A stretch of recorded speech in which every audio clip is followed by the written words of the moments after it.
Hello everyone, I'm Michaela Kathleen, and in this video I'm going to be tier ranking books based on their titles. So the tiers I've come up for this one are Made Me Want to Read It, because that's what a title should hopefully do, Poetic, and these are the titles that just sound very pretty, sound like poetry, sound very nice to the ear. The next category is Iconic/Classic. And then the kind of mid-tier is Informative/Intriguing, which are kind of two different things in a way, because I feel like intriguing isn't necessarily informative, is more making you wonder, like, wonder what this is about. But I'll clarify why a book is in that category, which one it falls under, I guess. But I felt like I was getting too many tiers, and these felt kind of equivalent as far as level of goodness for a title, I guess. The next category is Basic. Then we have Rough Start, and finally, Made Me Not Want to Read It. So jumping right in, because I have a lot of these. The first one I have is Three Dark Crowns, which I love this title. Maybe partly also because the book cover I think is very beautiful. It was a little bit hard to kind of separate in my mind the titles from the covers, but I don't know. The moment I saw this one, I thought it had a really cool title, and the title made me want to read it, so that is the category I put it in. Next, we have A Darker Shade of Magic, and I love fantasy books, so having magic in the title immediately catches my attention personally, and then it just immediately sounds so dramatic, a darker shade of magic, like... So this one also lands in the Made Me Want to Read It tier. Next, we have Harry Potter, which of course follows the format of a main character's name and then followed by and the something. This is a pretty common thing for book series. And so for that reason, for me, the Harry Potter series, all the titles are basic. Basically any book, if you have the character's name in the title, to me, that's fairly basic. And doesn't necessarily tell you much about the book even, because you don't know this character yet if you're just have read the title and that's all. So going along that track, the Charlie Bone series also falls in the basic category. Other than the first book, they're all Charlie Bone and the something. The first book does get a little bit creative and it's called Midnight for Charlie Bone. I kind of wish the series had continued not following the formula of the main character's name followed by and the something, but alas, it didn't, so these book titles are basic. And next we have one that goes even a step further and literally just has the first name of the main character, and that is Eragon. It's at least a cool name, it's not like a common name, Eragon, obviously, but at the same time, I don't really love the titles of any of the books in the Eragon series. There's Eragon, which is a name with literally nothing else going for it, and then Eldest, which I've never really liked very much. And then Brazinger is kind of a cool title, and obviously if you've been reading the series for that long, you know what Brazinger is, which makes it like kind of exciting because it's a pretty important spell in the series. But if you haven't read the series or started reading the series yet, and you do see the titles of all of the books in the series, Brazinger could maybe be a little off-putting because it's a made-up word. The only title in this series that I really like is Inheritance, which is of course a part of the overarching title of the entire series, the Inheritance Cycle. But yeah, these titles are all just kind of a rough start for me. The first one is literally just the main character's name and that's it. And then, yeah, I don't really like the title Eldest. The other two are a little bit better. There was a time when there were supposed to only be 3 books in the series, and so fans, when the second book came out, and the first title had been Eragon and the second title was Eldest, they theorized that the third and final title would be Empire, in which case all 3 titles would have started with the letter E and had the same amount of letters in it, which would have been pretty cool, and I would have really liked the title Empire, but alas, that did not happen. So yeah, these titles are a rough start. And then going along that same line, we have Sadie. I think the really cool, pretty cover kind of saves this one a little bit. But again, it's literally just the main character's name. So I'm gonna put it in rough start. Now, one case that kind of defies these name as title rule for me is if you have a character that already exists that you're writing like a new story for, like if you're doing a retelling, then using the character's name immediately lets the reader know, oh, this is a story, this is a retelling about a character that I really love. Or if you don't love them, that might immediately put you off it. But obviously you're aiming at an audience that likes this previously done story. For example, Tiger Lily. The moment I saw this in the bookstore, I saw the cover and the name and I was like, oh my gosh, is this Tiger Lily as in Peter Pan Tiger Lily? And I picked up the book and I read the inside flap and I was like, oh, it is, it's Tiger Lily. And I was immediately so excited to read it because it was about a character that I already knew and really enjoyed. So if you're using the title of your book as a character name for a character that already exists and you're doing a retelling, that is much more acceptable to me, and that lands it in the category of informative/intriguing. And obviously it falls more so under the informative side of that tier because it immediately lets you know who this is about. And so then falling under that same category, we have Cinder. But another way in which using names as titles is very basic to me is when you're literally just naming two characters that are in the book. It's the same thing as using your main character's name as your book title. And one that falls under this would be Eleanor and Park by Rainbow Rowell. Very basic. In fact, I would say most of Rainbow's book titles are pretty basic. Attachments feels fairly basic to me. Landline. The only Rainbow book that I probably wouldn't put in the basic category is Fangirl. This one for me falls under the informative category. This immediately tells the audience that you're trying to hit what this book is about. Obviously, this book is for fangirls, and so it's called Fangirl. And so if you are a fangirl, you know what a fangirl is, and when you see the title, you think, oh yes, I'm a fangirl. I want to read this. Or at least that was my reaction. Next, we have Monday's Not Coming by Tiffany D. Jackson. And this one's kind of sneaky.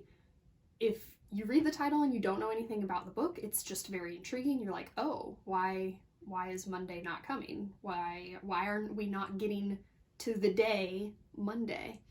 But this is actually a sneaky name title because Monday is the name of a character. But this doesn't fall into the basic category for me because it is a sneaky use of name title. When you first read the title, you have no idea that it's a character in the book. And instead, it just seems like a very intriguing title. It makes you wonder what's going on here. So Monday's Not Coming for me falls in the informative/intriguing category. Next, we have our first classic iconic title, and that is Fahrenheit 451.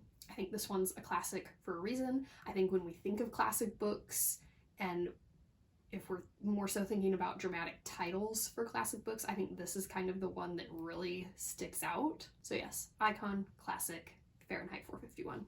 Next, I have the Warriors series, which I'm specifically right now talking about the original Warriors series, which has some great titles. Obviously, Warriors I like, but then the first book is Warriors Into the Wild, which I think just sounds like a very dramatic title, and for me, it made me want to read the series.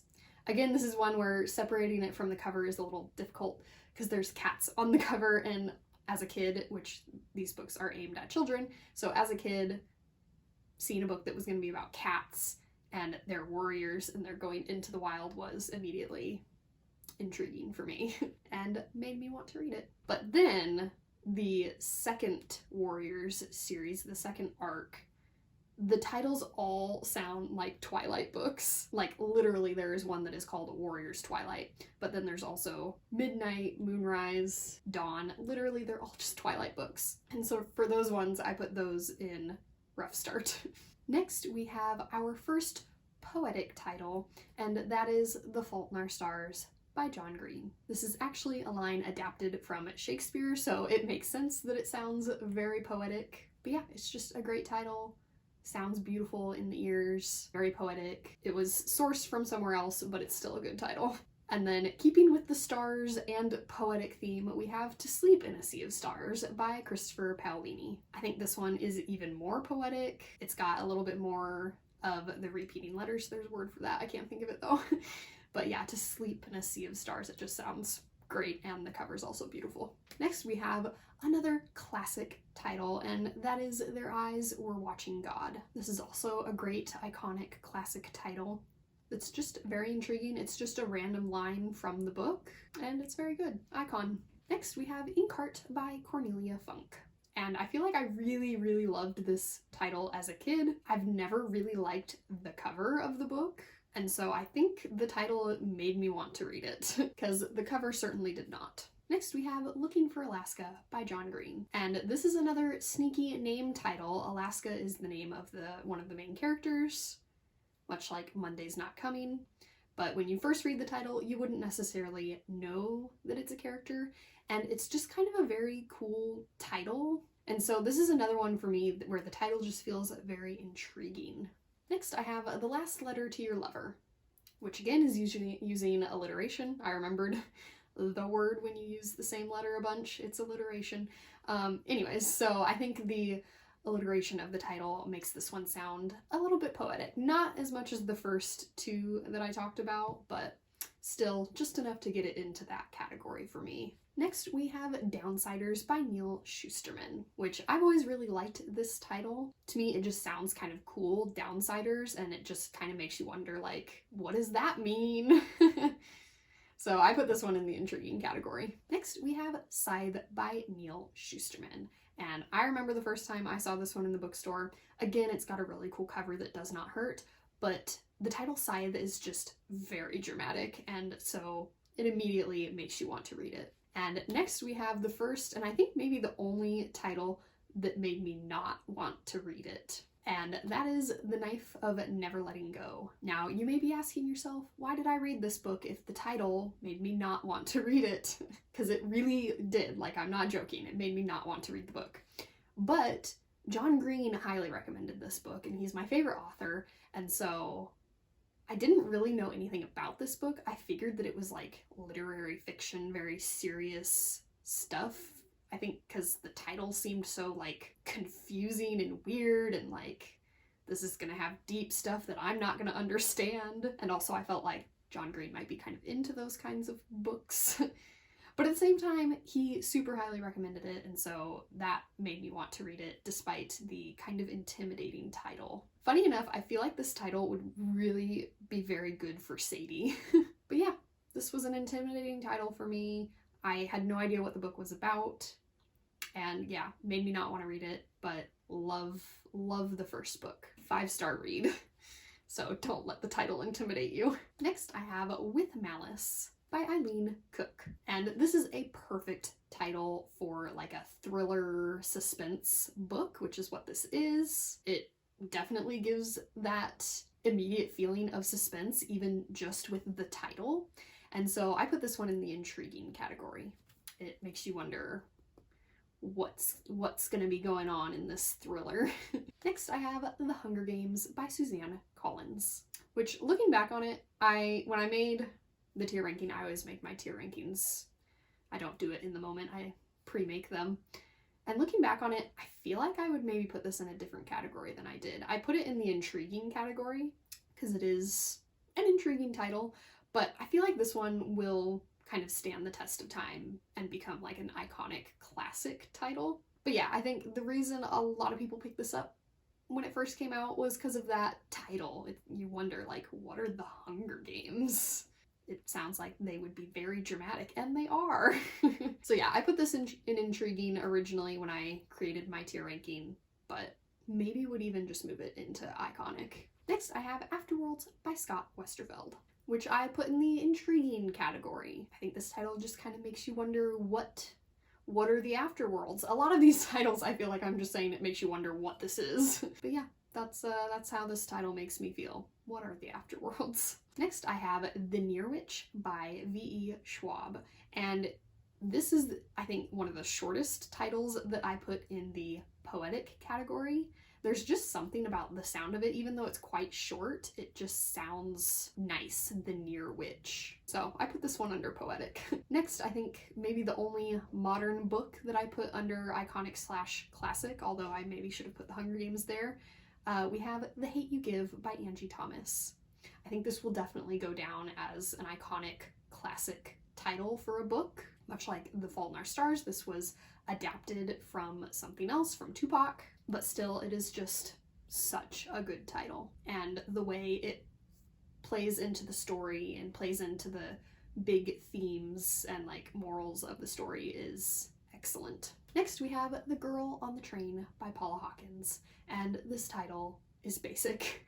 This sounds like every other suspense thriller book title out there. Next we have The City of Saints and Thieves, which sounds like it should be a fantasy book because it sounds like the title of all fantasy books right now, but it's actually not a fantasy book, so I think this title does it a disservice. And yeah, I put the title in the basic category. I think this would be a fine title for this book if it didn't sound very similar to pretty popular fantasy titles. But unfortunately, this is a kind of popular like format for fantasy titles, and so just gives a wrong impression of what the book is, I feel. Next, I have The Fashion Committee, which I was wrong. I do not only have one book in the made me not want to read it tier with The Knife of Never Letting Go. This one I also put in the made me not want to read it tier because I don't know, something about this title just makes me feel like every character in the book is going to be annoying. And I like fashion, like I'm into fashion, I watch Project Runway, so it's not like I have something against fashion people, but I don't know, something about this title just made me go, oh, every single character in this book is gonna be annoying. But I actually really ended up liking the book. I read it despite the off-putting title because I won this book from the First in Line Club, so it was a book that came in the mail for free, so I was at least gonna give it a chance, even if the title made me think the book would be annoying to read. Next, I have A Monster Calls, which I debated putting this one in the poetic tier because, again, it does sound very nice in the ears, even though it's quite a shorter title like The Near Witch. But I ended up deciding to put it in iconic/classic. I think partly how poetic it sounds will make it an iconic title. But then yeah, the title just is very good. Next, we have The Last Book in the Universe by Rodman Philbrick. This is obviously one of my all-time favorites. I talk about it all the time on my channel, but the title really does make you want to read it. Like, the last book in the universe?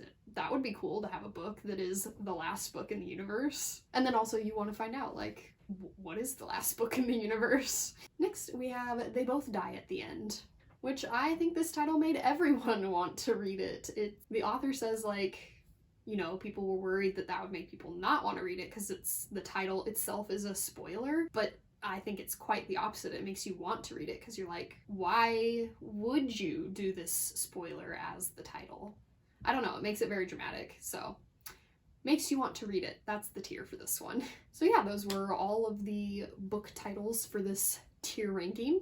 Let me know down below if you agree with any of them, if you disagree with any of them, if you have any really great titles that you love that you would put in the top tier, or any titles that made you not want to read the book. Thanks for watching. Remember, words matter.